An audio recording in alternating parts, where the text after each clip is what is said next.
Senior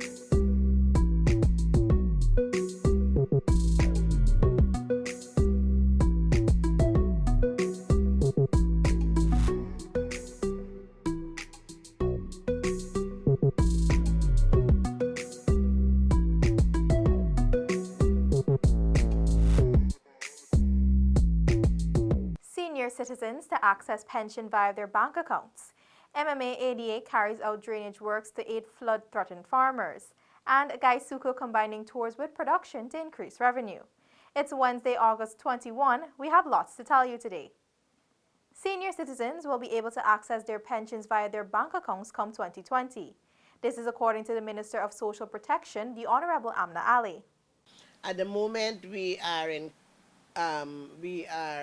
engaging the Bankers Association to have pensioners' money paid into their accounts so that they don't have this hassle to go to post offices. Minister Ali was at the time being interviewed on the National Communications Network's Insight radio program on The Voice of Guyana. According to the minister, senior citizens who will receive pension for the first time in 2020 will be the first to benefit from the new service. She explains why. We couldn't do it this year, and we couldn't do it for the existing pensioners yet because it's a tedious exercise. And we are beginning to distribute pension books early November. Now, I can't give you a pension book and at the same time work out dealing with the banking transaction, because you might double up and we might have problems. And so what we are going to start with is the new pensioners who've got to get pension from 2020, that we are going to deal with the bank for that. Kellen Rover for InfoHub. Minister of State, the Honorable Don Hastings Williams, has responded to a request for food aid from the community of Kurukubaru, Region 8.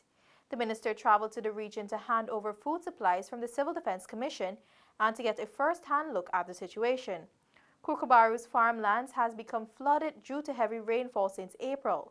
This resulted in the villagers being unable to grow and reap their main staple, cassava, which in turn has affected the village's earning power. During the visit, the state minister met with several relevant personnel, including the village Tishau, Viola Melville. Discussions were held on possible solutions and interventions which can be made in the short, medium, and long term, and the possibility of the diversification of crops. More on this story can be found on our website and social media pages. Minister of Foreign Affairs, the Honorable Dr. Karen Cummings, and Deputy Permanent Secretary of the Ministry of Public Health, Glendon Fodgeney, today signed the revised supplementary agreement of the International Atomic Agency. Minister Cummings noted that this reflects the rapidly developing relationship between Guyana and the IAEA. The revised standard agreement is a basic framework that accommodates collaborative and cooperative endeavors between Guyana and the IAEA on terms similar to those of other UN agencies, such as the UNDP. The agreement builds on a number of discussions that have taken place with the IAEA in recent times and takes account of the priorities of the country program framework as well as the Caribbean Regional Strategic Document. The IAEA is a United Nations body equipped and experienced to offer holistic training in treating with the use of radioactive substances. As such, the Ministry of Public Health is the focal point for the IAEA in Guyana. The peaceful applications of radioactive sources go well beyond the health sector. Thus, the signature of this agreement at one and the same time consolidates our use of such sources within the health sector while also laying the platform for the many other applications of importance to Guyana, especially at this juncture of our development. Deputy Permanent Secretary of the Ministry of Public Health, Glendon Fodgeney, remarked that the IAEA has provided vital assistance in cancer treatments. The IAEA has also collaborated through the Ministry of Foreign Affairs with the Ministry of Public Health in terms of bringing some of our policies in relation to radiation up to speed and bringing it into, let me say, the 21st century. The agreement opens opportunities for further assistance and allows for the country's policies and practices to be aligned with those of the international health regulations. As Gaisuco continues to move towards self-sustainability, the corporation will be implementing tours on several estates to increase revenue, a move that has been welcomed by the tourism industry.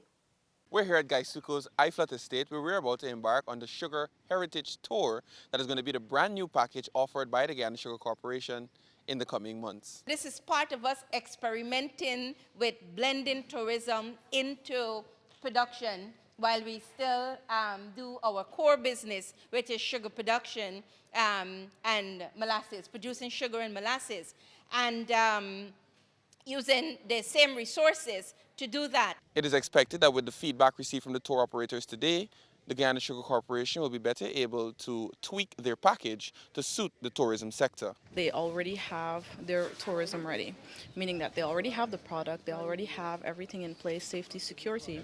It's really just about smoothing out the rough edges, which can be put together with agencies such as the Guyana Tourism Authority stepping in and providing that training and giving them pointers on how to conduct these tours. I could see adding on to it.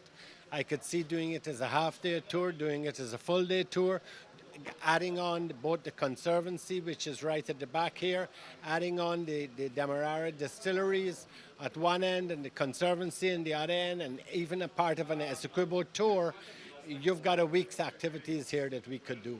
By this being part of a week's activities, and I can add this into itineraries easily. As you heard from the tour operators just now, there are just a few more things that need to be tweaked before this package is ready for the public. From the Guyana Sugar Corporation's Iflat Estate with videographer Anil Silal, I am Nkosi Bruce for InfoHub. The Mahaika-Maikoni Abari Agriculture Development Authority is assisting flood-threatened farmers in Maikoni.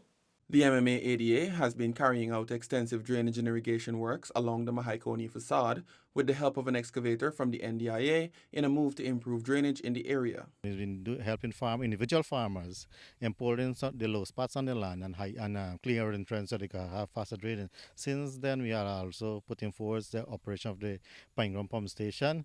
The water is pump has been working 24 hours there for the past 2 weeks also. And in this area where we are right now here at the back, there's some low spot where farmers are claiming they're threatening the dams and overtapping. So that's where the excavator is currently right now. The machine was dispatched to the area and is assisting with the flooding situation, despite the fact that the farmers who are most affected have refused to pay their dues to the MMDA. We try as much as possible to ensure that we assist. I must admit we may not assist people 100%, but we try. We would have liked to send 2 more machines, but as I said before, farmers have to realize that it's not MMA must play its part. They also have to play their part by paying the requisite charge to the MMA. These very farmers have also claimed that they've lost their crop due to excess flooding, despite the fact that, as you can see behind me here, the rice is in good condition. We have not seen any loss of crop or seen or verify that any such losses is on ground. But we are checking, and so far we did not see. We have staff in the area who check the area, and they have not verified any losses so far. From the farming community of First Savannah along the Mahaikoni facade with videographer Mahinda Raj, I am Nkosi Bruce for InfoHub. Still to come, saw turn for construction of state-of-the-art mortuary and a national drama company take to the stage at Carifesta. Details after the break. Are you ready to embark on a truly epic adventure to an undiscovered corner of South America, where some of the most spectacular natural attractions are unveiled within a beautifully diverse landscape? From the wetlands and savannas to the ancient mountains, magnificent waterways and lush, enriching rainforest would provide a vast playground for some of the most exotic and breathtaking creatures on the planet, including many of the world's giant species. This untouched land of mystery and wonder serves up an exclusive experience for travelers. So are you ready for a new, awe-inspiring adventure? Welcome back to nature. Welcome to Guyana.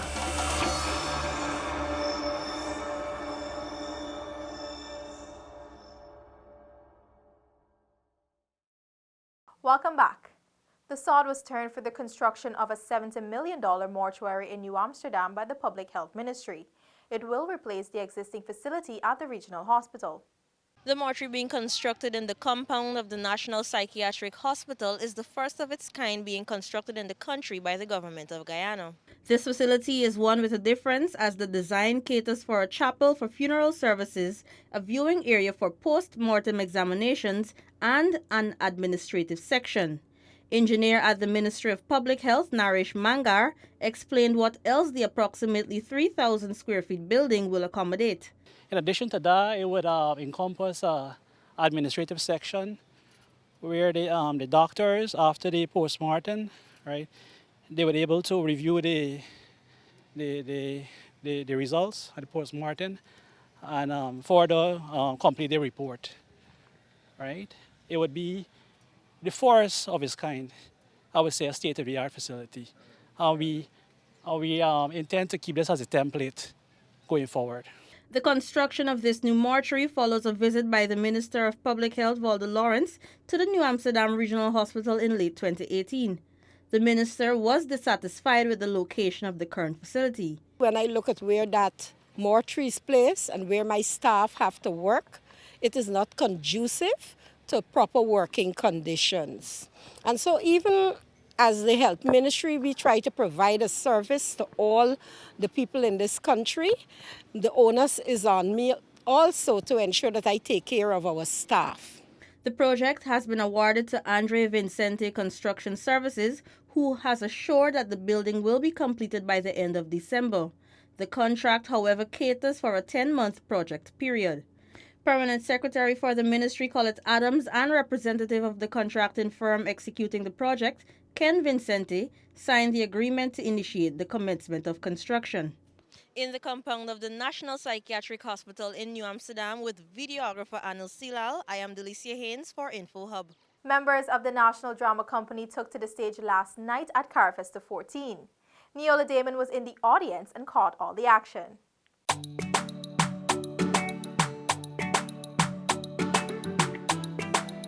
A night filled with Guyana folklore storytelling pulled on audience members' heartstrings.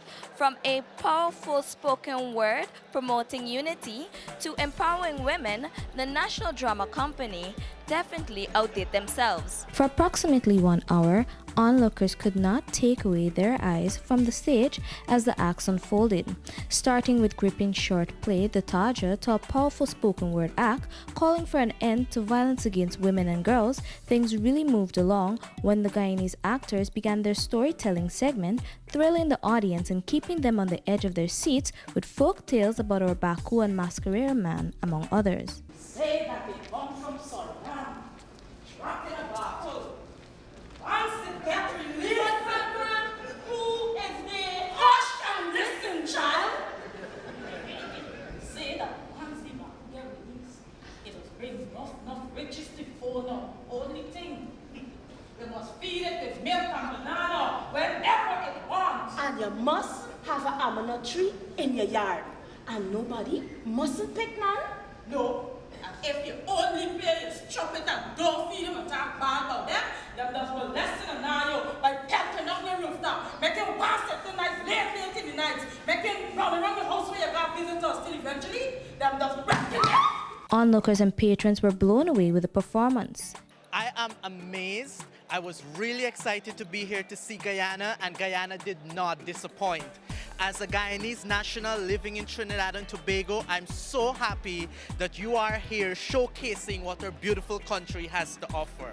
It was great because I was watching on television, right? And I saw Guyana on television. So I thought it was going to be the same production. But when I came tonight, I realized this was a theater production instead of like the regular from on the television. But it was great. It was great, on point, you know, everything mixed up. So I enjoyed it. I thought it was very impactful, especially the spoken word. I think it touched a lot of the issues that we are faced with, especially abuse, the misuse of our resources that we would later on depend on. And I think by doing that, they opened the eyes of many of the spectators with the hope that they will act or react to the message I was given. We live in a region where a woman's life is like an abbreviation, shortened, short-lived. For she never took time to investigate this slime because she lived by the motto, love is blind. So Stevie wandered her way into a life filled with silent tears, cascading eyelashes on the cheeks and swollen knees that are weak and darkened eyes, muffled cries as she tries to comfort herself. The Guyana delegation came prepared to take the festival by storm and successfully achieve this. Okay guys, it has been a pleasure covering CarriFest 14. This is our final coverage. Check out our DPI Facebook page for more updates. Reporting from San Fernando, Trinidad, I'm Neola Damon with videographer Leon Leung for InfoHub.